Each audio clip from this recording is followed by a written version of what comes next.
कभी आप फेंकते थे, कभी मैं फेंक रही हूँ।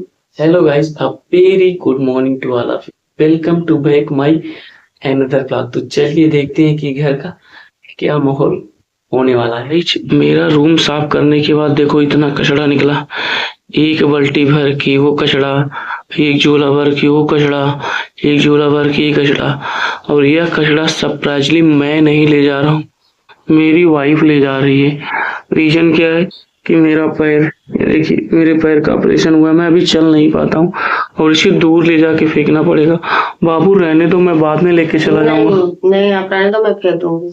रहने दो, मैं लेके नहीं, चला। मैं फेंक दूंगी, जाने दो, कोई बात नहीं।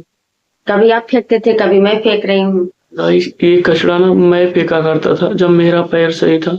अभी मैं बिल्कुल भी चल नहीं पाता हूँ तो मेरी बीवी फेंकने जा रही है। मुझे बहुत बुरा लग रहा है इस बात का। बाबू मैं फेंक दूंगा, रहने दो बाबू। नहीं, रहने दो, मैं फेंक। सोचो आज मेरे इतने बुरे दिन आ गए हैं कि मेरी वाइफ को ले जाके कचरा फेंकना पड़ रहा है।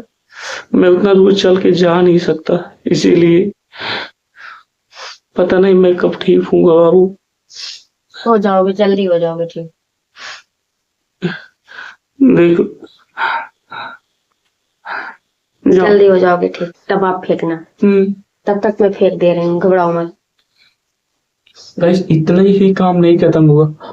मेरी मुंबई आने के बाद हम पूरा परिवार जब से मुंबई आए, इतना रूम में कपड़ा है, इतना रूम में कपड़ा है कि मेरी वाइफ को उसे धुलना पड़ेगा।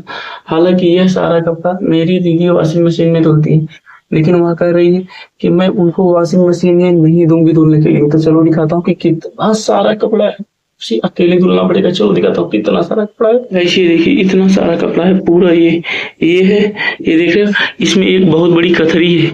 अगर दीदी वॉशिंग मशीन में धुलती तो पूरा साफ हो जाता, लेकिन वह जिद कर रही है, मान नहीं रही है। इसके बाद मैं दिखाता हूँ, ये हैंगर में कपड़ा है।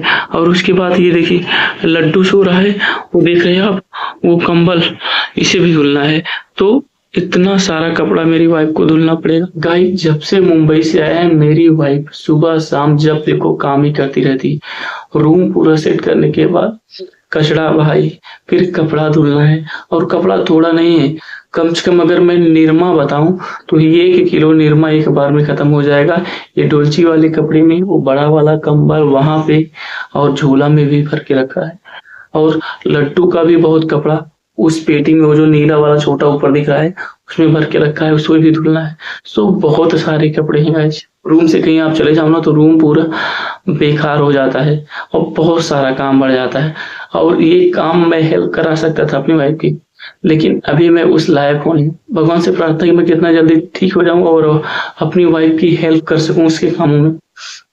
गाइज, अगर आपको लगता है कि कपड़ा धुलना शर्म की बात है, सो मैं इसमें कुछ कह नहीं सकता। मैं चाहे जो भी काम हो, अपनी वाइफ का हर एक काम में हेल्प करता हूँ, क्योंकि मेरी वाइफ अपना पूरा परिवार छोड़ के मेरे लिए आई है। कचरा फेंकने के बाद वह कपड़ा धुलेगी, कपड़ा धुलने के बाद उसने रूम में झाड़ू लगाया, रूम में झाड़ू लगाने के बाद रूम से 1 किलोमीटर दूर गाइस रूम से 1 किलोमीटर दूर वह दूध लाने गई है। दूध लाएगी, फिर बर्तन धुलेगी, फिर बर्तन धुलने के बाद उसे दूध बॉईल करेगी, फिर आएगी लड्डू को मीजेगी, मीजने के बाद उसको दूध पिलाएगी, फिर मुझे 2 घंटे लगातार एक्सरसाइज कराएगी, फिर भी उसका काम खत्म नहीं होगा। ऐसे सारा दिन उसका काम चलता रहता है। और उसे बहुत दर्द भी होता है उसके शरीर में, क्योंकि जब से बाबू हुआ है मैंने उसे 100 रुपए का भी चीज ऐसे न्यूट्रिशन वाला खिलाया नहीं है, क्योंकि बाबू के जन्म के बाद मेरा एक्सीडेंट हो गया और तब से मैं जॉबलेस हूँ, रूम पे बैठा हूँ। मेरी वाइफ सारे अकेले काम करती है। सो सपोर्ट योर वाइफ अगर वह इस कंडीशन में है, क्योंकि वो अपना घर छोड़ के आती है। अगर उसकी हेल्प मैं नहीं करूंगा तो कौन करेगा। अगर आपको मेरा वीडियो पसंद आए, वीडियो को लाइक और सब्सक्राइब करें।